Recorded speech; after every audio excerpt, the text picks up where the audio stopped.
Hello viewers, எல்லாருக்கும் வணக்கம். நாம் இந்த வீடியோவில் 3rd June 2025 மார்க்கெட் அப்டேட்டை பார்க்கலாம். அப்புறம் ஸ்டாக்ஸில் இதெல்லாம் டாப் கெய்னர்ஸ், இதெல்லாம் டாப் லூசர்ஸ், எஃப்எஸ்டிஎஸ்ங்கெல்லாம் வந்து எவ்வளோ க்ரோர்ஸ்க்கு ஸ்டாக்ஸை பை அண்ட் செல் பண்ணியிருக்கிறாங்க. இந்த எல்லா டீட்டெயில்ஸையும் நம்ம இந்த வீடியோவில் பார்க்கலாம். ஃபஸ்ட் வந்து மார்க்கெட் அப்டேட்டை பார்த்துடலாம். நிஃப்டி பார்த்திங்கன்னா ஒரு 174 பாயிண்ட் வந்து விழுந்துருந்துச்சு. வழக்கம் போல் வந்து எஃப்ஐஎஸ் வந்து செல்லர் சைடில் தான் இருக்கிறாங்க. 3வது கண்டினியூஸ் டேவாக செல் பண்ணியிருக்கிறாங்க. 2853 கோடிக்கு வந்து செல் பண்ணியிருக்கிறாங்க. டிஎஸ் இருந்தாலும் ஒரு 6000 கோடிக்கிட்ட பை பண்ணியிருக்கிறாங்க. எக்ஸாக்டாக பார்த்திங்கன்னா 5908 கோடி வந்து ஸ்டாக்ஸ் வந்து டிஎஸ் வந்து பை பண்ணியிருக்கிறாங்க. 11வது கண்டினியூஸ் டேவை பை பண்ணுறாங்க. இருந்தாலும் எஃப்ஐஸும் செல்லர் சைடில் இருக்கிறாங்க. ப்ராடர் மார்க்கெட்டுமே வந்து கொஞ்சமாக வந்து பியரிஷாக இருக்கிறதுனால நிஃப்டி வந்து டவுன் சைடில் தான் கொஞ்சம் மூவ் ஆகிட்டுருக்குது. இன்னொரு காரணம் குளோபல் கியூஸும் தான்.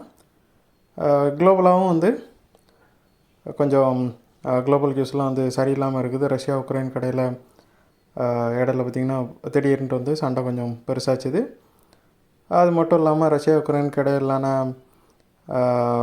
அந்த பீஸ் ஸ்டாக்கும் வந்து ஒரு ப்ராக்ரஸே இல்லாமல் இருக்குது.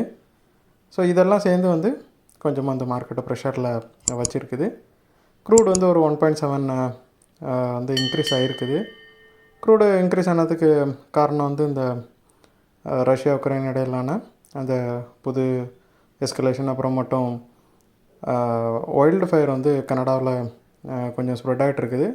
ஸோ இதெல்லாம் சேர்ந்து க்ரூடோட ரேட்ஸ் வந்து ரேலி ஆகிறதுக்கு காரணமாக அமைஞ்சிருக்கு. ஏன்னா சப்ளை வந்து கொஞ்சம் பிரச்சனையாகலாம் அப்படின்னு வந்து நம்பப்படுது இந்த குளோபல் கியூஸ்னால். அப்புறம் கோல்டு பார்த்திங்கன்னா 34 பாயிண்ட் வந்து விழுந்துருக்குது. $3378 ஒரு அவுன்ஸுக்கு வந்து ட்ரேட் ஆகிட்டு இருக்குது. ப்ராஃபிட் புக்கிங்னால் கோல்டு விழுந்துருக்குது. அப்புறம் டாப் கெய்னர்ஸில் பார்த்திங்கன்னா ஃபஸ்ட் வந்து கிராசிம் இருக்குது. ஒரு 28 பாயிண்ட் வந்து ரேலியாக இருக்குது.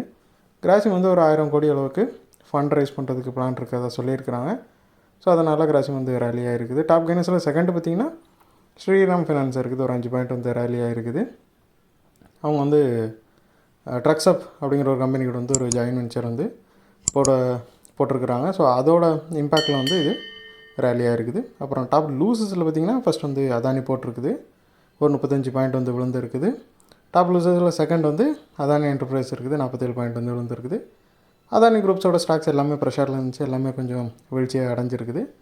இதுக்கு காரணம் என்னென்னு பார்த்தோம் அப்படின்னா, வால் ஸ்ட்ரீட் ஜேர்னலில் என்ன சொல்லியிருக்கிறாங்க அப்படின்னா, யூஎஸ் ப்ராசிக்யூட்டர்ஸ் வந்து ஒரு விஷயத்தை வந்து இன்வெஸ்டிகேட் பண்ணிகிட்ருக்காங்க. அது என்ன விஷயம்னு பார்த்தோம் அப்படின்னா, கௌதம் அதானியோட கம்பெனிஸ் வந்து ஈரானியன் எல்பிஜி வந்து இந்தியாவுக்கு முந்திரா போர்ட் வழியாக இம்போர்ட் பண்ணாங்களா அப்படிங்கிற விஷயத்த வந்து அவங்க இன்வெஸ்டிகேட் பண்ணிகிட்ருக்கிறதா வால் ஸ்ட்ரீட் ஜேர்னல் வந்து சொல்லியிருக்கிறாங்க.